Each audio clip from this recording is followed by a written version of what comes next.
Quick question before we dive in. When a top-down action game gives you both options, do you play it smart and sneaky, or do you go full Rambo and clear the room with style? DeadWire is the kind of neo cyberpunk ride that lets you try both, and then pushes you to mix brains and reflex when things get messy. It blends a Hotline Miami-like flow with a clever hacking tool, bright pixel art and synthwave mood that feels right at home in rainy alleys, shady clubs and dirty warehouse. You play a hacker mercenary with a special trick, a Cyberwire. You can fire in slow motion to connect things in the level. Tap the ability and the wall drops into slow-mo. In that short window you can paint a line from one target to another. Enemy to enemy, enemy to device, power source to door. There's an important rule: you need line of sight.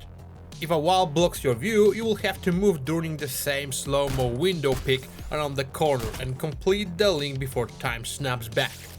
At first, I wanted more links at once, but the game limits you to 2 for a reason. The cap forces quick planning instead of mindless chaining, and that tension makes kills feel earned.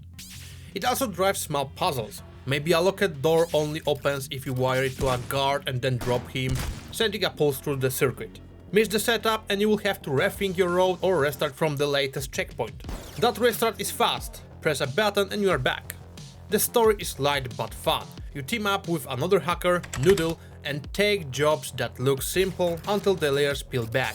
The writing isn't heavy, the chats are short and the jokes has some bite. There are small twists about who hired you and why.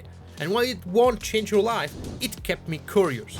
The whole campaign is compact. If you push hard, you can finish in around 5 hours. If you hunt side goals, expect closer to 8 or a bit under 10. That length fits the arcade feel and avoids filler. If you are thinking, so it's Hotline Miami with a twist? Yes and no. DeadWire is easier to survive. You don't die in one hit. You start with 3 hearts, so small mistakes don't end a run. The wire system also gives you control over the room, letting you set traps or thin the ground before bullets fly. You have a basic pistol with infinite ammo and can grab stronger guns with limited rounds. SMGs, shotguns, a few toys that punch above their weight. As the story moves on, you also unlock new abilities that add mobility or crowd control, and the mission design asks you to use them. It's not a deep build system, but it keeps your toolset fresh. Enemy AI is simple yet not brain dead. Basic fogs push you, but on wide maps they will try to flank, pick from cover, or change their path after a restart, so you can't run the same script every time. That said, there are uneven spikes. The first boss is a big jump in speed and pressure. He outruns you and even your bullets, unless you wire the space fast and you use the map to your advantage. It's doable, but it asks for sharper execution than the game had trained me for, and a bit of a luck. Later, difficulty swings up and down between calm corridors and sudden swarm that pour fire from off-screen.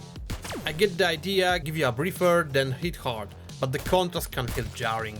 The wire puzzles are where the game shines. Some rooms become little sandboxes, you notice a parked car, a junction box, and a row of guards. Link power to the car, tag an enemy, pull the trigger and let physics do the rest.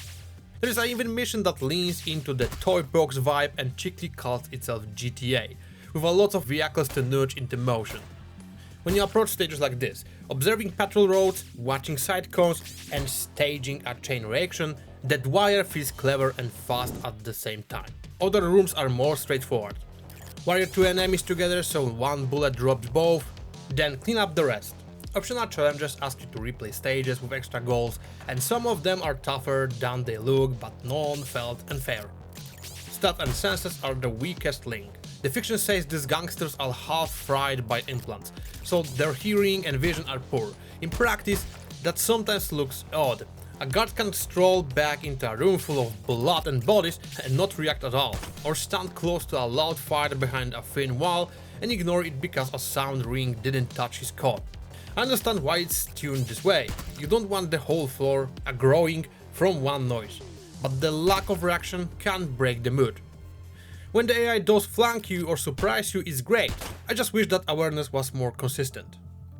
Moment to moment the game feels good. The pixel art is crisp, neon pops against dark streets and the camera tilt on 3D walls give me a small GTA 2 flashbacks in the best way.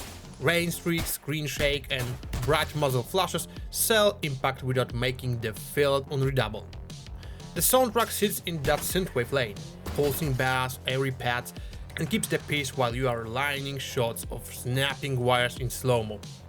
Performance is friendly even on weaker PCs. I hit a few small bugs in pre-release build, a heart not counted correctly, a melee enemy acting like he had a gun, and a one-off crash in a menu. None of that blocked progress, and I expect patches to smooth it out. What I liked most is how the wire doesn't feel like a gimmick you use twice and forget. You will use it all the time. Early on it lets you be creative, some fights basically required it. You can still go full Rambo and go loud when a stage demands speed, and the game even rewards that energy in a few later levels. But the best runs for me mix both styles. Wire to guard, shoot once, connect a power line to a car, step aside, then push forward while the chaos plays out. When DeadWire hits that riff, it's a blast. I do wish the difficulty curve was smoother, and the AI reactions to gore and noise could sell the fantasy better. Even so, the core loop works, the missions don't overstay their welcome, and the story does enough to hold the Cyberpunk vibe together without drawing you in text. If you like sharp, short action with a smart hook and the freedom to replay for faster times or bonus goals, DeadWire is an easy game to recommend. Try a stealthy chain, try a loud push, and tell me which approach feels better for you, because this one really lets you write your own neon-soaked clown. And that's it. Below you can find a link to the game, and if you wanna more videos like this, subscribe for more. See ya, bye!